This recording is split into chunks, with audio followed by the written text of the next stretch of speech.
Good evening, everybody. It is 7:02, and this is a regular meeting of the council, Village of Lions Bay. I am here in chambers along with Councillor Cunliffe and Councillor Abbott and Councillor Barmare.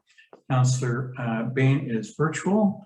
Also joining us in chambers is CAO DeJong, CFO Rook, and Municipal Coordinator Duarte. Put forward the call to order and the adoption of the agenda. Anything to add? Yes, CAO. Item 13, closed council meeting. Please add the topic B, enforcement. B, enforcement. Are we good with the other? No, additional grounds would be 91 D, E, F, G, I, and K. Could you repeat that, please? D, E, F, D, E, as in Frank, yeah. G, I, K. Pretty much all book. Okay. And that would be security, property, municipality, acquisition, disposal, improvements, law enforcement, mitigation, Okay. mitigation, Thank you very much. proceeding. Anything else? I had, You've got something on well, just an on-table item to add to D, committees. D. I see there's already, this covers it. I don't think we need to mention the on-table piece. Okay, so I've got it though, just as a reminder for me. Councilors, anything? Add, delete, all good. All those in favor of the agenda as amended, please confirm by saying yes. Opposed, no. Thank you. Carried. Good. Yes. Public participation. I see we've got some residents in the gallery. You're welcome to join us. 2 minutes per person. 10 minutes for the group. You don't have to put your camera on if you choose not to, but if you unmute, Roger has, and followed by Mr. Sredsky. That's two I've got so far. So, Mr. Reuter, you have the floor. Thank you very much. It's been some time since we've heard anything on the UCB issue, and I'm just wondering whether council could give an update as to any progress on this matter so far. Thank you very much, Mr. Reuter. I can. The matter is before the Planning Committee at Metro. I believe they're meeting, just from memory, it's the 19th. I will be attending in the gallery. Nope. It'll be June 10th. June 10th. June 10th. And then sorry, to the June, and then to the and then it goes to June the board meeting at the end of June. Yeah. Correct. So I'll check on my calendar with the Metro, and I'll send those dates off to you. Thank you very much. There you go, Mr. Sredsky. Okay, good evening all. In reference to my previous question regarding Mayor's lack of knowledge about the pesticide spraying program, I would appreciate some clarification, especially based on the fact that he, in addition to wages and traveling expenses, has been and is repaid well by attending Metro and TransLink meetings. Just looking at the sheer numbers, 2018, 2.7 thousand, 2019, 28,000, 2020, 42,000, 2021, 50,000. By the way, dues paid by the village to Metro are average 55,000 annually. So my question is, which Metro committees, is Mayor on? We would like to understand that. Why are there no reports back to the council from the meetings if the mayor's attendance at these meetings contributes to the village interests?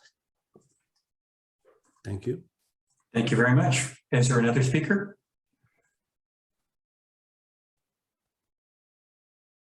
They're being done. None will move on past the public participation. Next piece is approval of the minutes of the prior meeting, which is April the 19th. Councillor Cunliffe, would you put that forward? Good. Councillor Abbott, a second. Sure. Is Mr. Stretchy's question going to be answered by? Well, since you asked, Mr. Sredsky, we know.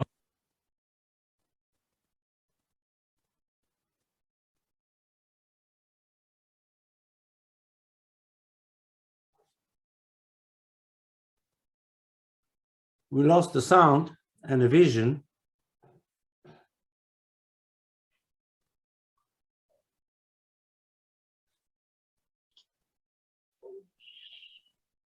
We lost audio for that. Mr. Mayor, we heard nothing of you. Hi, Mr. Mayor. Sorry, I couldn't find the hand to raise another question if you're still there.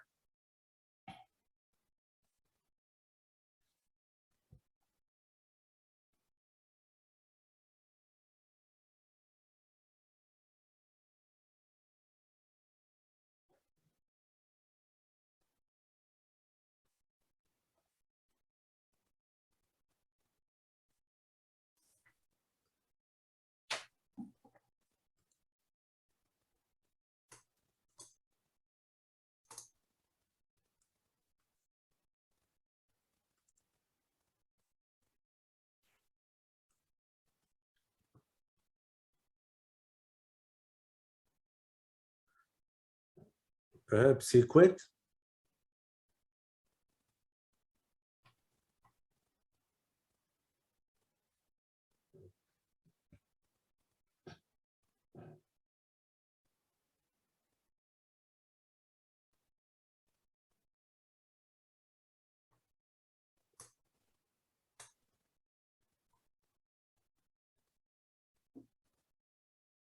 Marek, no such luck. Yeah, I can see that. It sounds like we can all hear each other. Sorry, I meant to ask a question here. I just couldn't find the raise the hand button.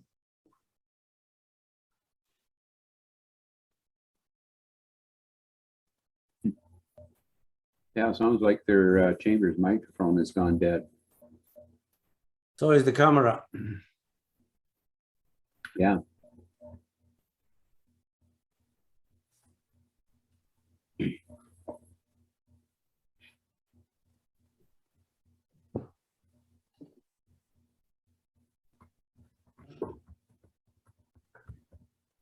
I haven't gotten any video feed from the office for council. I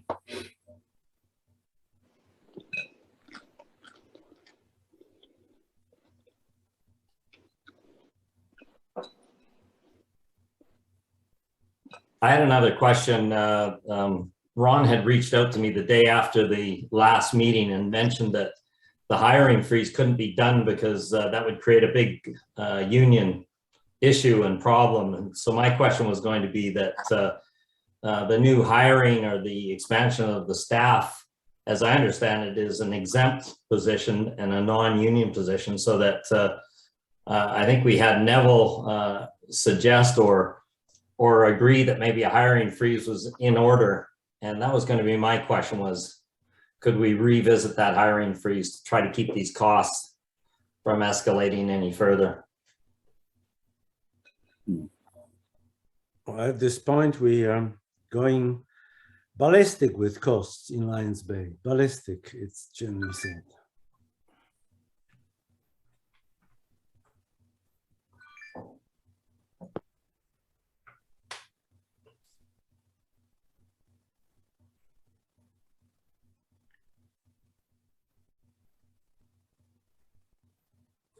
The other question, in case we don't get back on, that I had was, how are the legal expenses in 2021 comparing to the previous years, and are they continuing to escalate? Because I've heard around the village there's numerous Mr. Barry, conflicts. can you hear me? Yeah, I can hear you, Ron. Thank you, Councillor Bain. Mr. Barry, can you hear me? I can hear you, Ron. Sorry, I tried to raise my hand there and I believe we moved on. Is it too late to ask a question? I apologize, Mr. Barry. We had we lost audio to the gallery. So we've reclaimed the gallery now. So we've concluded with Mr. Sredsky, and I was going to go to you next. So I apologize, but if you could start again, you've got the floor. Okay, thank you.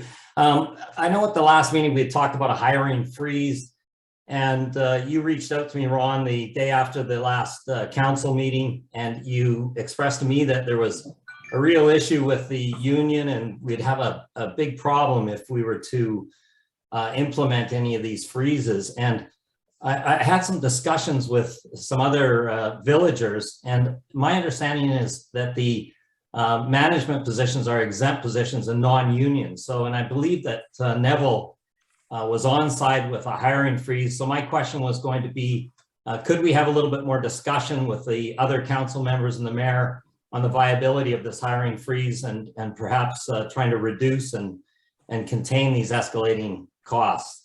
The second question I had was, how are our legal fees or expenses stacking up in this past year compared to previous years? Because I understand there is a number of issues around the village, and it seems that this is going to result in much higher fees. So just those two questions, if I may. Thank you.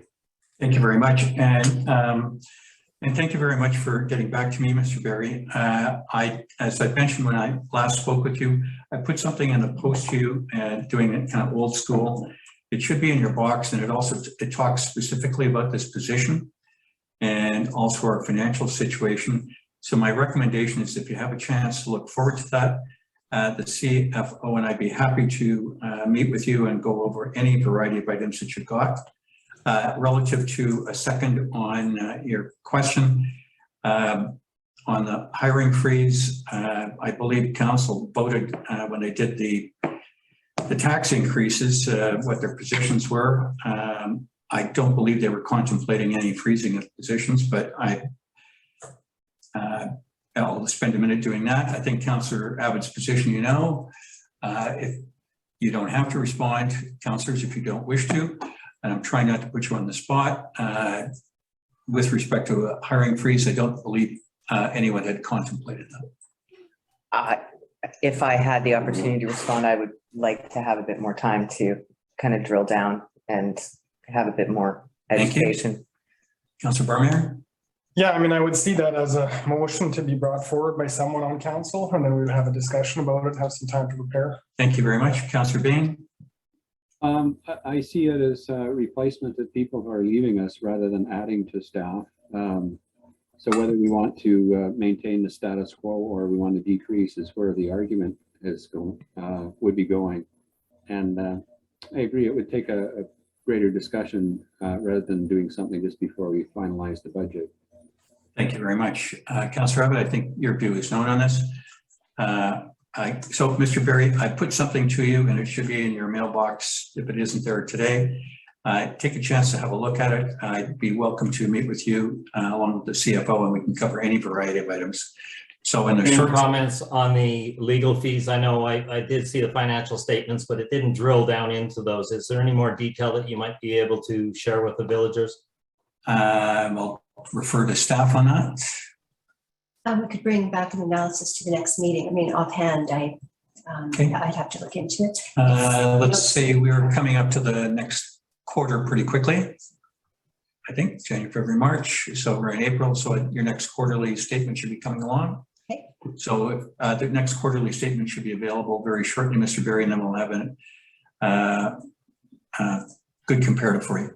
Any sense of whether those expenses are rising significantly or anything on the horizon? I know you can't discuss individual cases, but just a sense of the escalation. Thank you very much. I'll go out on a limb here and state what council does know is that our CAO does a lot of work behind the scenes to reduce our legal costs so that substantially our legal representation is confirming the work that he's done or putting a modification to it, but it's largely done in-house with our own staff and then vetted by outside. Would that be fair to say, CEO? Yeah, but with the caveat that I am not a lawyer, so while I have legal training and I'm able to analyze and put forward things in a legal way and do all that, I think the characterization of getting legal counsel to confirm or correct or flush things out or handle things that have to be handled as between lawyers is probably quite accurate. There we go. So to conclude on this, Mr. Berry, we'll have the quarterlies, which should give us an idea, and we can ask staff where they're thinking it might go for the following quarter. Okay, any other questions from the public? Mr. Marek Swetsky here, you failed to answer my question. Your microphone was out completely. So please refer to that now. Shall I repeat my question? I can go ahead. No, I heard your question, and thank you very much for saying that our audio seemed to have gone out. And our apologies for that. I think the answer was that, firstly, I've already written to you in direct response to your question, and that's a piece of public information. The second one is that for the different committees that I am on, that's public knowledge, either in the Metro site or in our annual report. And what I've done, as the CAO reminded me during the time that we were repairing the audio, is that if there's something pertinent in any of the committees that I sit on, I forward it to council either for correspondence or address it directly with them. And most recently, as even I had sent to you when I wrote to you, Metro Vancouver is quite cognizant of the spraying, and they're not letting it go. So we will piggyback with them. Thank you very much. I hope that answers your question.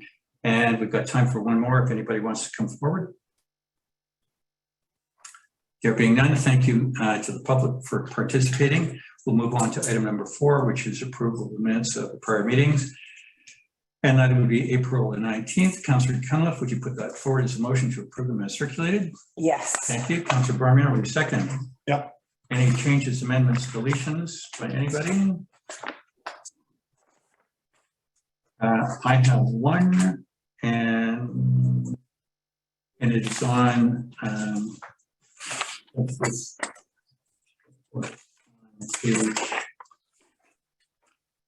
6, and this is on the last paragraph where it starts discussion ensued on. I circled the word willingness to have your say for the connector project. I believe that's a bit of a representation that in that we haven't done the outreach to the community yet. And I think Councillor Cunliffe had mentioned this going as a have your say. If I was to ask her to reconsider what's in Word, it says there after the project has been identified, council may consider a have your say. I would be fine with that. Thank you. And I think the other amendment I would make on this is also to the point about volunteerism. I would go new volunteerism. And those are my changes on that. Councillors, any other amendments, deletions, additions? Not for me. You're good, Councillor Abbott? Thank you. Yep. There being none, call the motion. All those in favor confirm by saying yes. Those opposed, no. Yes. Yes. Thank you. Business rising. I've got 2 things, if I may. I'm just trying to get through to the good part of the evening here. And these were 2 items. One was on page 8, the other on page 9. The first was the Fire Smart meeting, and the second one was the emergency management meeting. And I presume those are on, and if they are, I certainly would appreciate if all those involved got a calendar invite, which I believe I asked for last time. We had some discussion about postponing the Fire Smart meeting, but having the planning committee meeting. So if I may, we had a meeting with Phil Fulkerson today and confirmed that we'll be putting together an agenda for the 10th, next Tuesday. And at that time, we'll discuss all the items on the agenda, including community wildfire protection plan, Fire Smart, and evacuation planning, and make some decisions about directions and which way to go and when and all that kind of stuff. So nothing has been set in terms of any sort of in terms of the educational component of the Fire Smart aspect to our grant that we got. So that's up for discussion on Tuesday. Okay, good then. And so so how do you see this coming back to council, as an invite or? No, the chair of the committee, which I believe is now Mr. Fulkerson, will be putting together the agenda with staff, and we'll get that out by Fridays for Tuesday's meeting. Okay, if we get an invite for that. Oh, yeah, Calendar I invite. can certainly send an Outlook invite Thank you. ahead of time. Yeah. Yep, and all particulars. Thank you very much. Councillors, anything else, business arising? Nope. Okay, thanks. Moving on. Unfinished business. I think Works Manager, I don't think there's anything new on the rail crossing. Nope. And CAO, I think you've given email on where we were with CN's vegetation program. Anything to follow up since then? Not yet. Okay, thank you very much. And I think this is something before us. It's Minister of Forestry hasn't responded to us. If I could ask the municipal coordinator to add on a new item, and let's call it item description is BC Forest Service spraying and action of the CAO and Mayor McLaughlin to follow up. Let's just keep that before us. Is there something any councillor would like that they believe should be on the front page for us to make sure we follow up on? Nope. Good. Thank you very much. Item number 7, this is staff approval of financial statements, and the recommendation is that the Village of Lions Bay 2021 audited financial statements as presented to council on May 3rd, 2022 be approved pursuant to the Community Charter Section 167, subsection 1, and that the 2021 audited financial statement be included in the 2021 annual report pursuant to the Community Charter Section 98. Councillor Bain, will you put that forward? It goes yes, thank you. Councillor Cunliffe, second. Second. Thank you. Staff, any comments? No, just that in the committee of the whole meeting that was held earlier, the auditors presented the financial statements to council. And as required by the community charter, council needs to approve these financial statements so the auditors can then release the financial statements.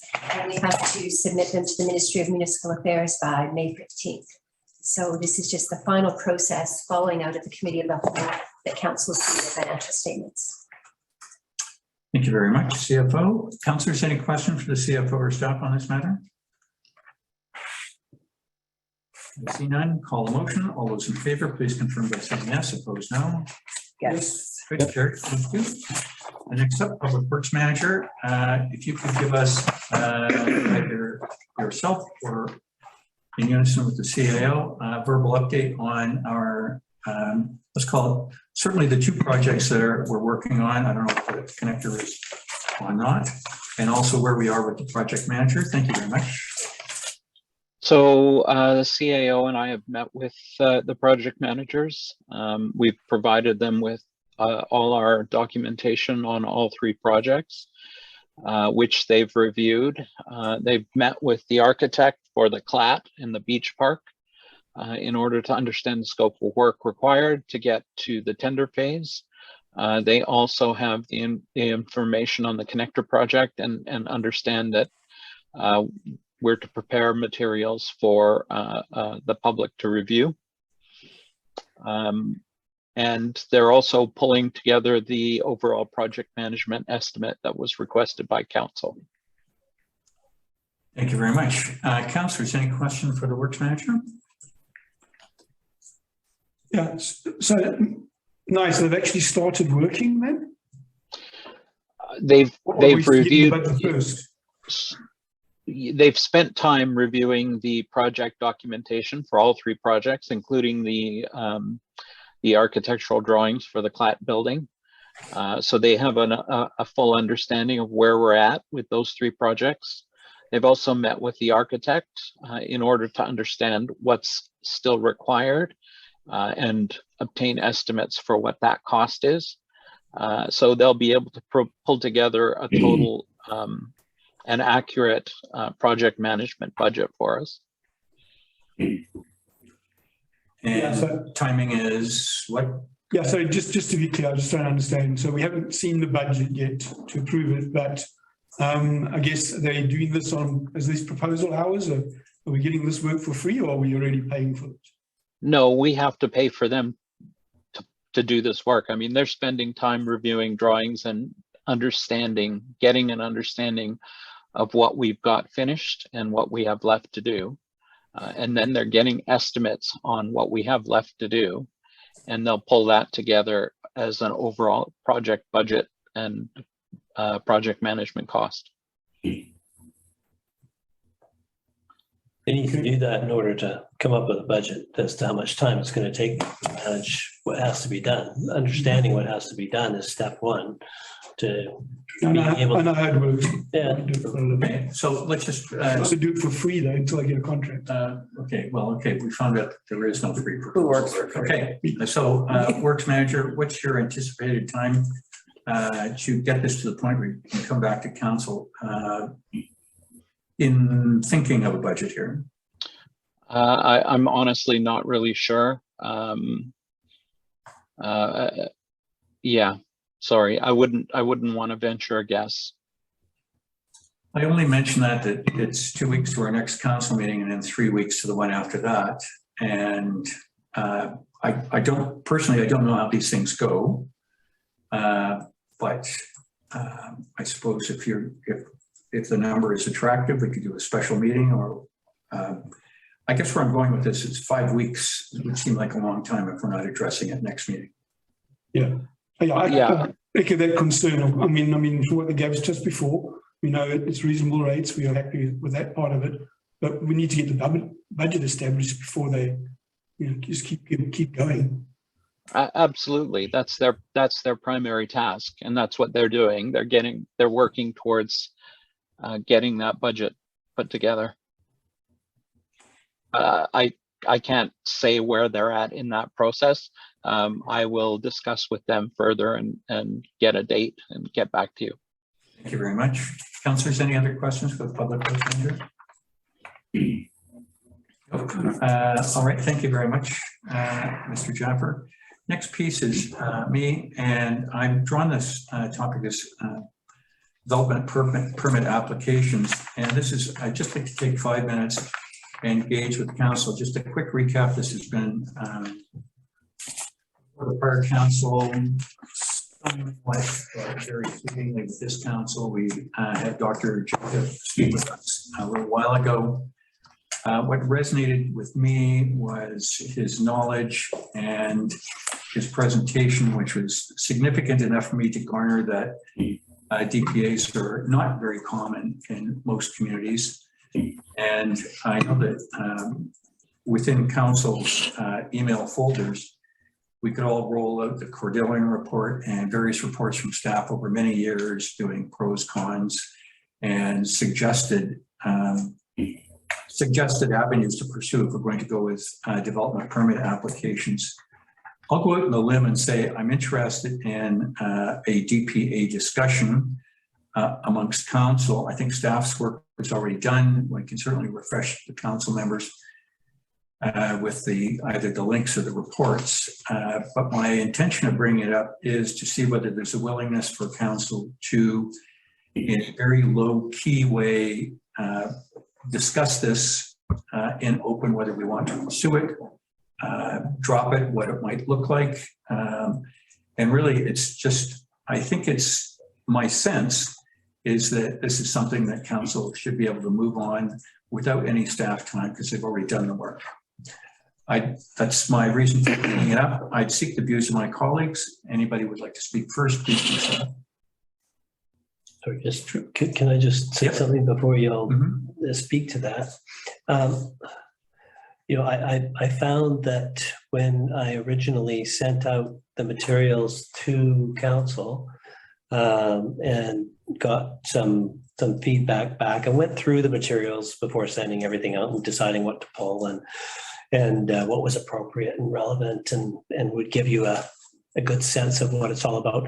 I did get some good probing questions back from, in particular, Councillor Barmeyer, and going through the process of providing answers to those questions led me to the realization that really a good way to go about doing this would be to create a Q&A. And I came across materials that were ideal for the creation of a Q&A that I think would answer a lot of people's questions. I think there's some misconceptions and there's And there's, some of the concepts are a little bit, difficult to grasp, but a lot of the material is already created through questions that have previously been asked in 2018 and answered. And I could easily pull together a Q&A that, or an FAQ sort of idea that would probably answer or address a lot of the things that are on people's minds. And then it would probably make for a much better informed and more robust discussion if you're going to have one. Thank you very much. And thank you very much for the offer. I'd like to rotate through the councillors just to make sure this is a topic they'd like to, we so value the CAO's time, and, council wants to go in a direction that's not there, then we should root that out right away. Councillor Barmere, any thoughts on this one? No. Slow approach? Yeah. Okay, Councillor Cunliffe? I mean, having a Q&A, and I'd like a refresher on the material to review before we entered into any kind of discussion about it. Okay, Councillor Abbott? I think what we heard from Dr. Jacobs was more of the same. I don't think there was anything new there, to be honest. I did also pick up on, you mentioned 3 communities that had actually done this. That's a very small number. I also wonder the timing. Last time this was discussed was the previous council at the end of their term. And does it really make sense for us to want to dive into this at the end of our term? That seems a little odd to me. But yeah, we want to have a discussion at a high level as to whether we should just drop this thing as you suggested earlier, or if it goes in some different direction. I guess we could have that, but I'm not sure that this council should be resolving it now. If it's going down the path it wasn't before, I think they're going to come to the same conclusion. I agree, and I think that's why I'm doing a soft approach to this, because it could well be that this council says, no, we'll just put this aside. Councillor Bain? Well, for me, this is the second term going around on the same topic, and we've had 2 experts speaking to the subject matter. And so far, what I've heard is too many big broad strokes that are catching too many situations. And I think the way it's presented right now, there is room for concern about the objectives and everything. We want to make our place safe, but we all came here and realized that we live on the side of a mountain, and trees fall over. We have windstorms, we have power outages, we have all kinds of things. And we had a landslide or debris torrent go past our house a number of years ago, and we're still standing here. And I think I don't want to take a cavalier attitude towards the whole thing, because I think there is some merit to it. But my opinion so far is it's been an overkill response to it. And I think with the information that we've gleaned from 2 different technical people, I think the building inspector would be competent enough to make a decision on a case-by-case basis. So I prefer that to a broad stroke method. Thank you very much. So if I'm gauging council right then and keeping the CAO's offer, perhaps if we could address this with just a refresher based on either a Q&A or frequently asked questions, something that would fit into the CAO schedule that could come back, let's say in the next month or so. That works for you, CAO? Mm-hmm. Okay. And we'll take that baby step forward if council's in concurrence with that. I'll take that as a yes. So that'll be where we'll go with that. Thank you very much. I think Councillor Bain, you're next up with the Marina Parking. Thanks. Yeah, I was speaking last week with one of the people at the Marina, and I've already floated this idea in front of council, but I'll just read out what I said to them earlier, if you don't mind. As Rob asked if there could be a solution for guests of Marina customers to park at the CN lot overnight. He said many customers of the marina would be willing, or guests of the marina would be willing to pay the parking as they spend their weekend with marina friends on the water. So I was wondering if that could be granted to those guests displaying some sort of a temporary window permit identifying them as guests of a marina customer. Once the permit was designed, marina staff could manage it with BEOs having an approved window permit to validate the overnight marina parker, and the parker's paying the prescribed metered rate for the duration. I understand that overnight parking in general would be a poor idea, as there would be people parking at various times throughout the day and evening, disrupting the peace and quiet of the nearby residents. The marina guest parkers would probably come in daylight hours and leave in time to return to their homes. This could be a relatively easy way for the village to support one of our businesses and earn more revenue to pay for the village parking solutions village-wide. So I leave it to you for any thoughts and feedback. Perhaps staff could speak to that.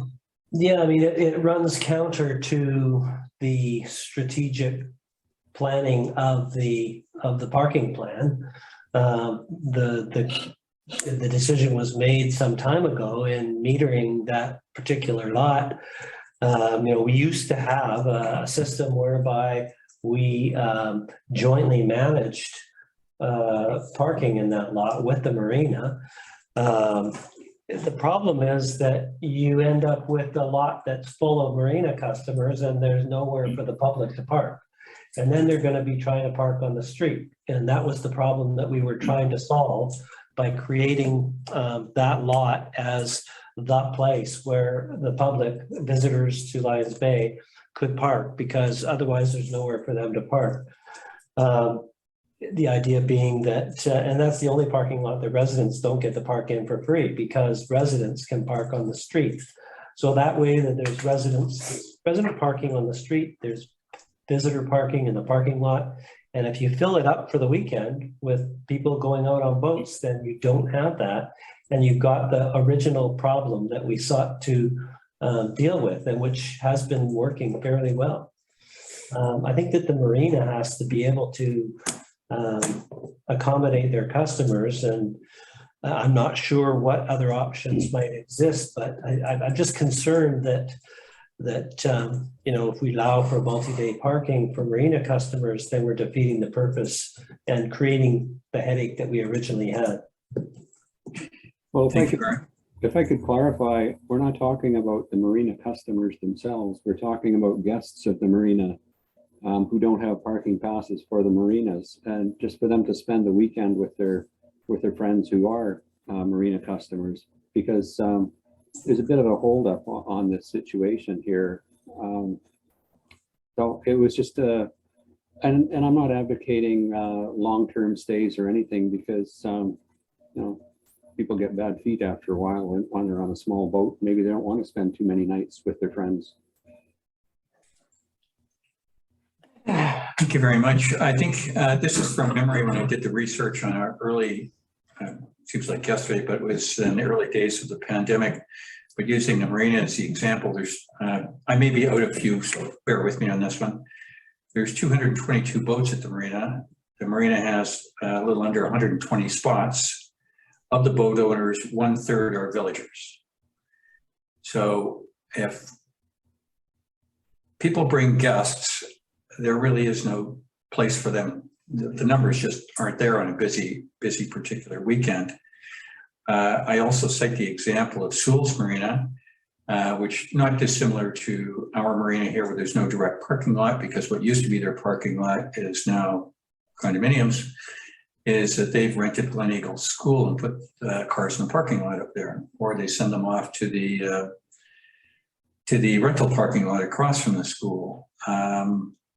My sense here is that while I certainly would like to support the business, that just, I feel the numbers would pretty much absorb our parking lot on a long weekend. And I think that we're looking for velocity of turnover, not having people staying over for arrive on a Monday or arrive on a Friday afternoon, go away for 3 days, perhaps 2 days. And I think I think there'd be some press issues for us.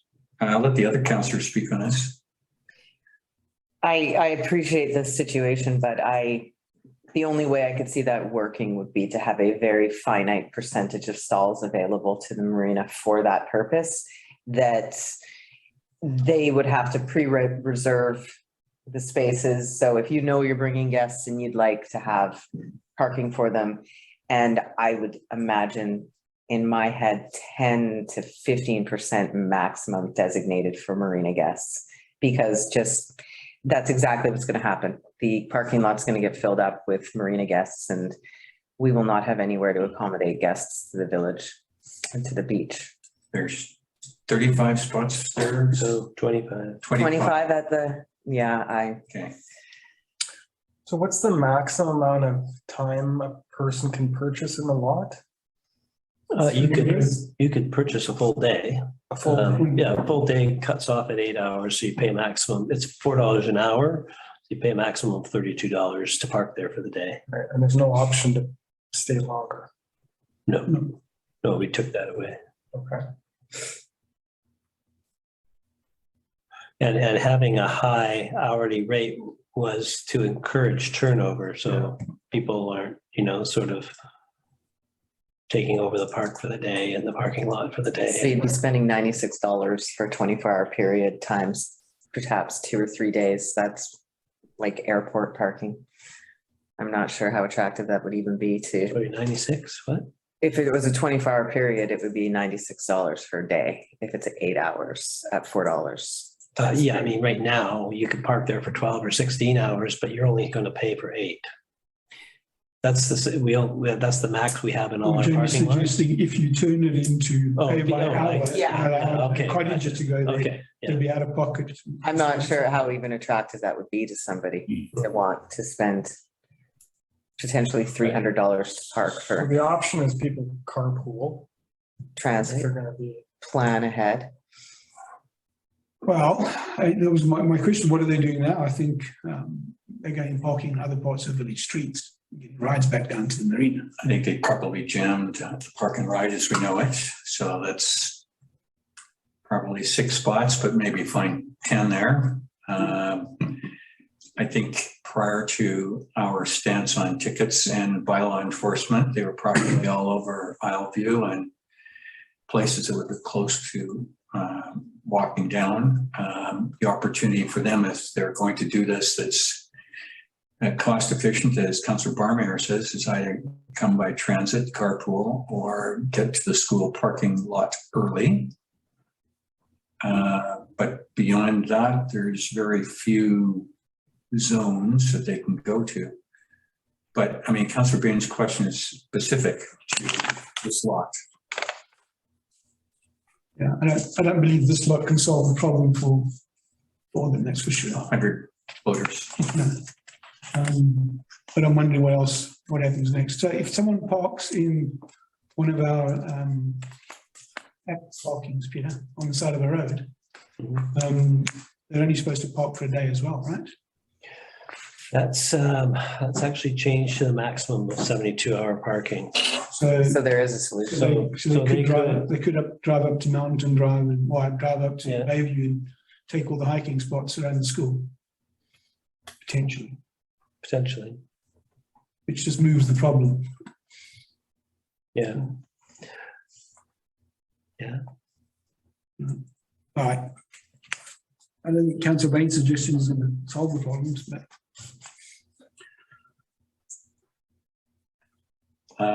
Councillor Bain, I don't really see a willingness to do this one. You want to pitch it one more time? Unfortunately, to your point, I see residents or guests coming out here to try to use the beach for the day. There'd be no parking available because it's all supporting a private enterprise as opposed to our public space. Well, like I said, any thoughts? It was an idea. If it's not going to fly, it's not going to fly, and I'll inform the people I talked to at the marina. But it's the collective decision on this one. Thank you. And just maybe just to confirm, CAO, that the the roadside parking can be 72 hours? Not in that area. In that area, it's all resident parking, but yes. Let's say they park beside my house and walk down. In one of the, Yeah. okay. So Councillor Bain, I think that, I think where council is going is that there's a competition, whether it's boaters or hikers or casual beach users or other visitors to the village, there's a competition for what I'm sure is a limited number of spots.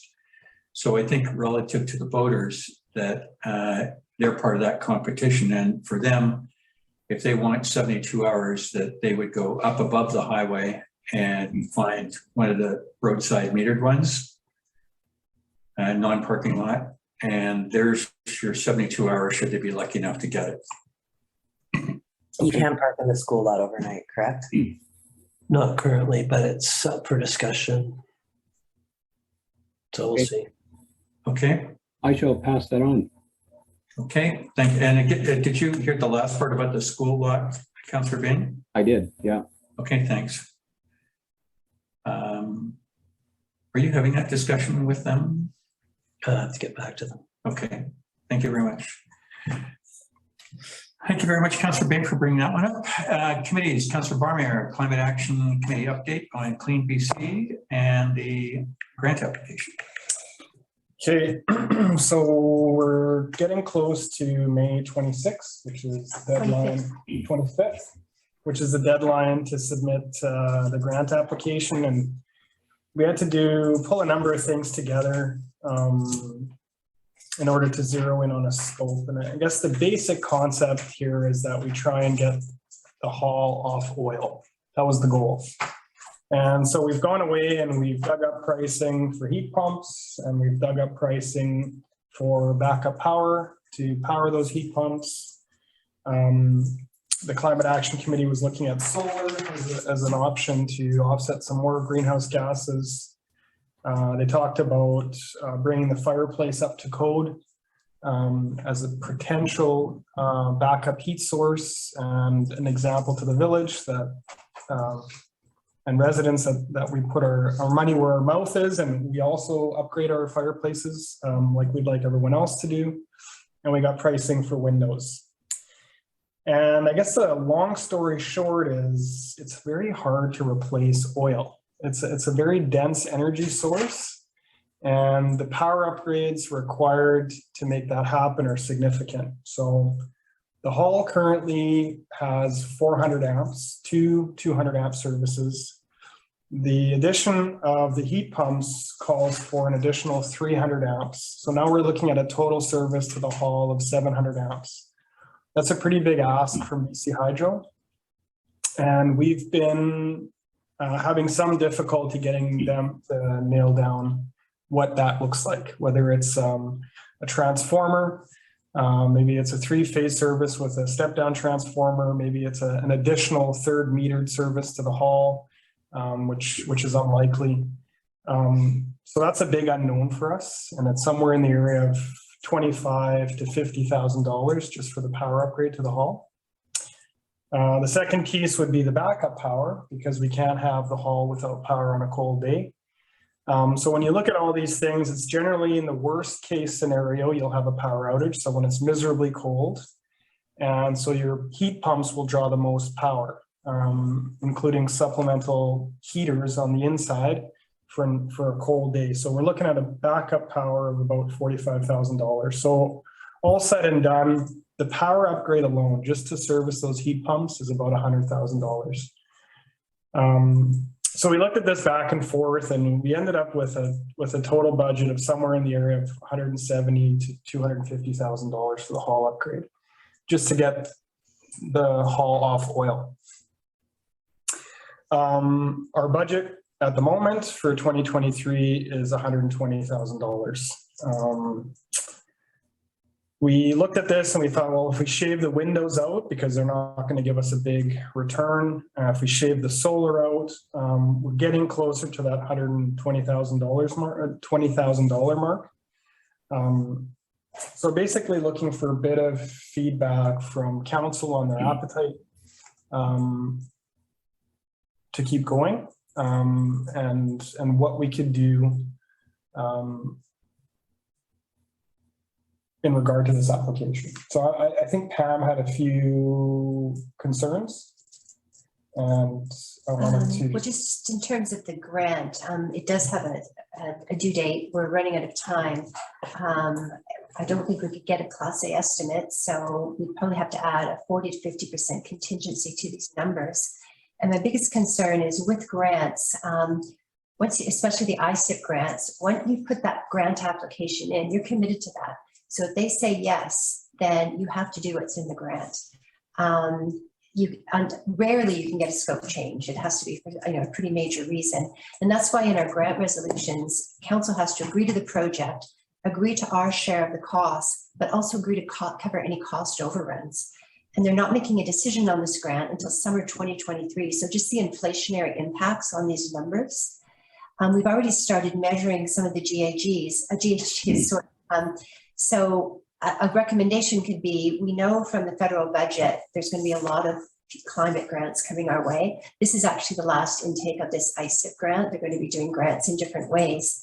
So we continue to look into solar power and do all of our due diligence, almost do like a business case for council for the next budget, understanding what all of the costs are, the maintenance costs, how much annual costs will be, and being ready to hit the ground running for another grant application that would be better suited. I'm just concerned that this is getting really rushed and a critical, like we've probably done 5 ISIP grants now, and a critical part of that is having the most accurate budget you can and really understanding what the project is. You have to be able to justify the project, justify your choices. And I'm sensing we're running out of time for a grant that isn't the perfect fit. But not to diminish the importance of some of these things, but maybe we continue the work, but just be more prepared for another grant application. Councillor Cunliffe, your co-chair, do you want to weigh in too? Well, what Pam says makes a lot of sense. There's a lot of unknowns, and adding 40 to 50% contingency is a little bit scary.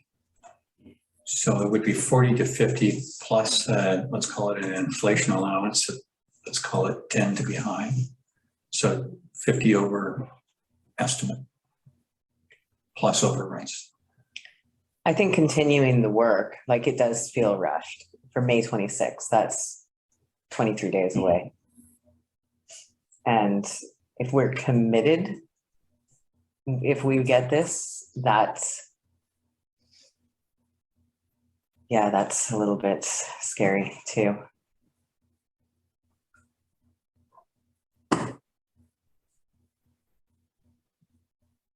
If I may, Your Worship, I think understanding the true hydro costs is a critical step here. Yeah. There's a lot of uncertainty in the numbers that have been floated so far, and getting that nailed down is going to be a critical step. It may not even be possible. They may balk at it. I don't know. Yeah, we've had no traction with BC Hydro. So we submitted an ESI form. We're trying to get in touch with the designer to give us some kind of power upgrade strategy, at least an indication of what they'd like to go with, whether it's a dedicated transformer or what other options they have. But we've unfortunately made no traction with BC Hydro. Yeah, so that's similar to the 3 PRV project, and the reason we were delayed on that. We submitted our initial information in August of 2021, and we didn't get a call back until January of 2022. So they're running about 6 months behind on all their requests.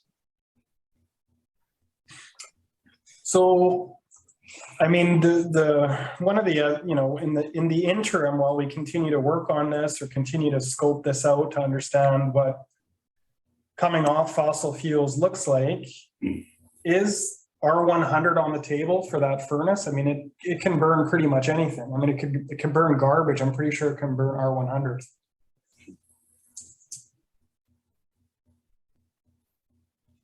That's a good question, Councillor Baumeier. I'd need to look into that further. I'm not aware of the details, make, model, and what it can use. Yeah. Okay. And R100 is a fuel replacement, a diesel type fuel replacement. My understanding is that fuel oil is more viscous, but definitely we could look into that. Okay. Yeah, I guess it's really more of an update on where we're at in terms of being able to scope this project. You know, just the sheer number of dollars it takes to replace oil is not insignificant. Like it's a big undertaking.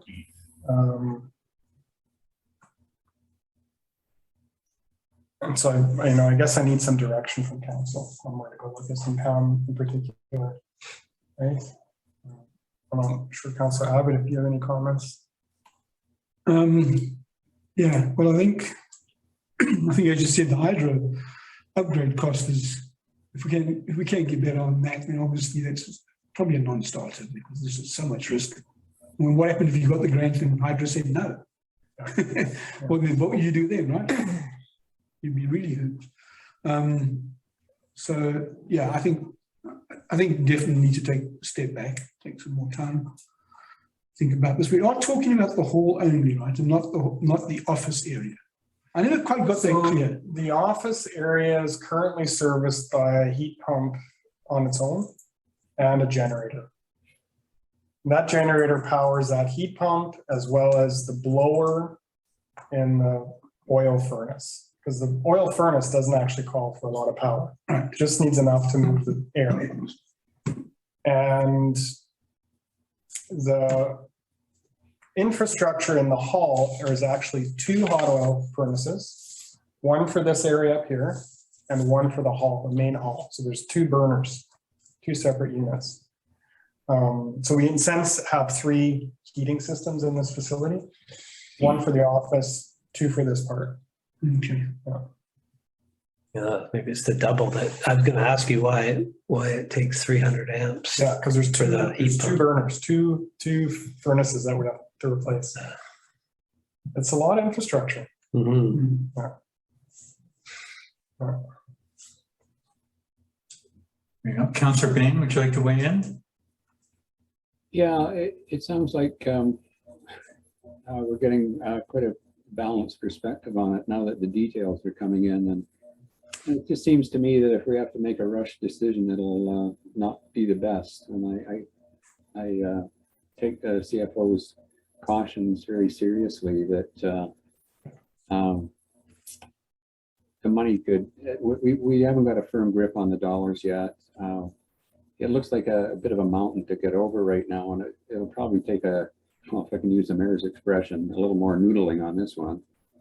And in light of the concern of rising taxes and everything, it seems, my gut feeling is it's probably not the right time to close any deal on this now. I think we need more research, more understanding, and who knows, maybe technology will improve in the near future, and somebody will come up with some ideas that are more doable for us.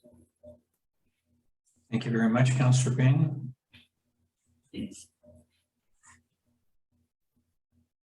I think to editorialize Councillor Barmier, I don't think you're getting the warmest reception out of this one.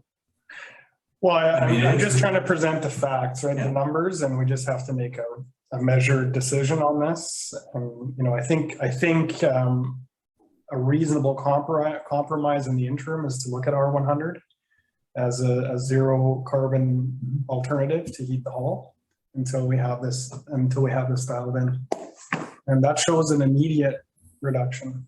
Okay, that's immediate. I think that this is to both you and Councillor Cunliffe, the chair of the committee. And the committee has, best of my knowledge, done good work on doing this, and you've set people on tasks and they come back, and there's some good work done here, and it's not like it vaporizes. It could just be that on the bigger picture, the larger plan, it's just not its time. But I think you're right, the smaller target might be the one. Okay.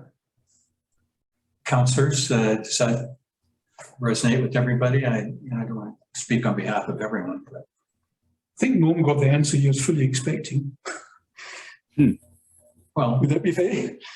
I mean, you seem you have the same concerns. I mean, you've raised the concerns and the rest of us have really just. Yeah, I mean, maybe a wealthy community, this isn't even up for discussion, right? They would immediately say, we don't want to burn oil anymore, right? Where we just can't afford to do that without careful consideration. So the committee did the research, they gathered all the numbers. We have a pretty good idea of what it's going to be. It's more than what we budgeted for, and that's really the question. I think we've got a lot of uncertainties though. Unfortunately, it's not something you can do in phases because it's all around. Once it comes back to the BC hydro power supply, what that looks like, right? As a large deciding factor. Yeah. So. Yeah, not having any firm information from BC Hydro right there, unfortunately, kind of side rails it. All right, thank you very much, Councillor Barmer. Emergency services is on. I don't think there's anything there other than what CAO's role is pending. I don't believe so, CAO, that's it. Okay, good. Resolutions done, bylaws. And this is on page 43. And this is the 5-year financial plan bylaws 6/17/2022. And the recommendation is that the third reading of the 2022-2026 5-year financial plan bylaw number 6/17/2022 be rescinded. I'll stop there. Coordinator, should I be doing this piece by piece? Well, piece by piece, we'll stop there. Thank you. I'll put that forward. Councillor Bain, will you second me? Yep. Thank you. CAO? CFO, sorry. I'm happy to pass it. A little vertical there. Yeah, fortunately, I discovered it was really more of a presentation error in the budget on Schedule A. It's kind of an anomaly of budgeting that we have proceeds from borrowing for budget purposes only, not the financial statements. It's proceeds from borrowing. So I needed to add in a line proceeds from borrowing and then add in the capital expenditure for the 2 pieces of public works equipment. The 2 pieces of equipment that have been approved. The actual operating budget is correct. The cost of that debt has been run through the expenditures. So it's a net zero impact, but I had to flag all of the changes to the budget. So in Schedule B, I had to add in a line describing what the proceeds from borrowing were. And by adding an additional line to Table 1, obviously just basic math, it skews all the percentages. So I've highlighted in yellow what the changes were to the original that had third reading. So the plan would be to rescind third reading and then reflect these changes and then do third reading again. But because of that, we will need a special meeting to adopt the budget because it does need to be adopted and submitted to the ministry by May 15th. So I apologize for that. And I'm suggesting Thursday, May 5th for the adoption. And then the tax rate bylaw would be adopted at that time as well. We've done 3 readings for that, but it cannot be adopted until after the budget is adopted because it's linked. So are there any questions? Colleagues, any questions? No, I think it's Being none on this section. perfectly. Okay, I'll call a motion. All those in favor, please confirm by saying yes. Those opposed, no. Yes. Yes. Carried. Thank you very much, everybody. And then we'll go next piece. So we'll be going as the amendment so that 2022-2026 5-year financial plan bylaw 6/17/2022 be amended as follows. Schedule A under revenue, inserting proceeds from borrowing 190,000. Schedule A again. Change capital expenditures to $2,111,949 from $1,921,949. Schedule B in second paragraph, insert proceeds from borrowing is MFA, equipment financing to fund the purchase of equipment for public works. Schedule B again, in Table 1, sources of revenue, insert proceeds from borrowing and adjust the percentage of total revenue. Councillor Cunliffe, will you put that forward? I'll put that forward. Thank you. Councillor Abbott, will you second? Sure, I'll second. Thank you very much. I don't think you just explained it already. CFO.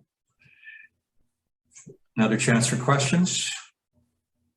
None? Call the motion. Oh, So the motion is to accept the plan now as amended, right? Yes. When the motion isn't to approve the changes. Yeah, the second one is to amend it as follows, and then the third one would be to then read it again, third reading as amended. Okay, So this is describing the changes we've made between the third reading that was so we're on rescinded. step 2. We just did step 2, yes. Okay. No further questions, call a motion. All those in favor, please confirm by saying yes. Opposed, no. Yes. Yes. Thank you. Thank you. Carried. Next item. So to bring it back again to the third reading, that the 2022-2026 5-year financial plan bylaw number 617/2022 be read the third time as amended. I will put forward that motion. Councillor Bain, will you second? Second. Thank you. Any discussion? None. Call a motion. All those in favor, please confirm by saying yes. Opposed, no. Yes. Yes. There you go. And before we go to the next one, is there a suggested, No. is there, Councillor Abbott was a no, just in case that. Councillor Abbott was a no. Thank you. Same reason as last time. Yep. Okay. Thank you. Before we get to the next, is there a date for the special council meeting that's being suggested? Thursday, May 5th. And we could, and in terms of the time, because it'll be a short meeting, it could be earlier. We did the time after? Yeah. So, yeah, we did the time, like I don't think it needs to be at 7 o'clock. It's Thursday, May the 5th, May the 5th, Council fine. has I mean, like an earlier time, it would be a quick meeting. You could do it virtually. I'm sure we can get quorum out of that. Okay. You should probably just set a time, eh? Could we do a daytime meeting? I'm busy from 8 to 4, almost flat out. It's a family birthday for me. I I'm don't know if being plans Whistler things- at a conference. So I'm looking at the itinerary here and if this is the only thing on the meeting, all you need is quorum. I don't need to attend. Or I could call in. A call in would be fine. This is going to be a 5-minute. So there's a second item you were going to add. Just Pat? the, we have to adopt the tax rate bylaw as well. So it has to be done after the budget is adopted. Okay. So it's just the adoption of 2 bylaws, 5 minutes. 5 minutes. Call in would be fine. Can we handle multiple call-ins?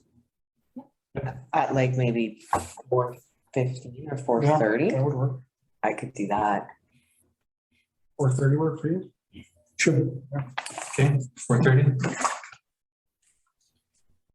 Calendar invite after we pass this. Thank you. Okay. Next item, that a special council meeting be set for May the 5th, 2022 at 4:30 p.m. to adopt the 2022-2026 5-year financial plan bylaw number 617, 2022.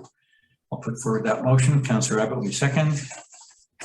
Sure. Thank you. Any questions? Last chance to change the date, the time. All good, thanks. Again, Municipal Coordinator, can you please ensure that invite goes out? You can call a question. I'm going to go, okay, just give me a second, right? Do all the stuff first. Call a question. All those in favor, please confirm by saying yes, opposed no. Yes. Good, carried, thank you. Next item, which is election and assent voting bylaw under number 6/2022, which is on page 51 of your package. And the motion is that election and assent voting bylaw number 6/2022 be read a third time. I'll put that forward. Councillor Barmere, will you second for me? Yes. Thank you very much. Staff, any final comments on this? No. Councillors, any questions? Call a motion. All those in favor, please confirm by saying yes, opposed no. Yes. Yes. Carried. Thank you very much, everybody. And item number 10, which is correspondence. And we welcome Councillor Barmere, rotation and quarter. And so we are off to page 3 of the package, and happily they're all external ones. And as I offer your predecessors, if you want to just receive them, that would be fine. If you want to pull it out or somebody else does, then we'll move on. They're all external.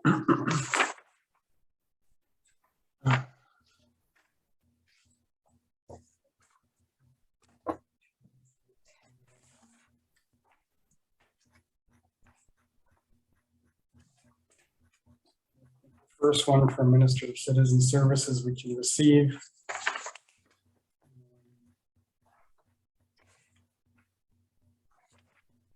Maybe bring this one from TransLink. Clean BC 2030 targets. Yeah, maybe bring that to CAC to have a look at. Sounds good. There's some good comments here. This is one from Mr. From Davidovich. Yeah. Yes. Self-appointed critique of transit. Oh, he writes to me every day.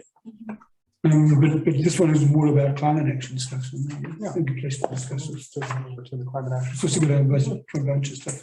I see something very special here in number 4. There's a few things in there you might like.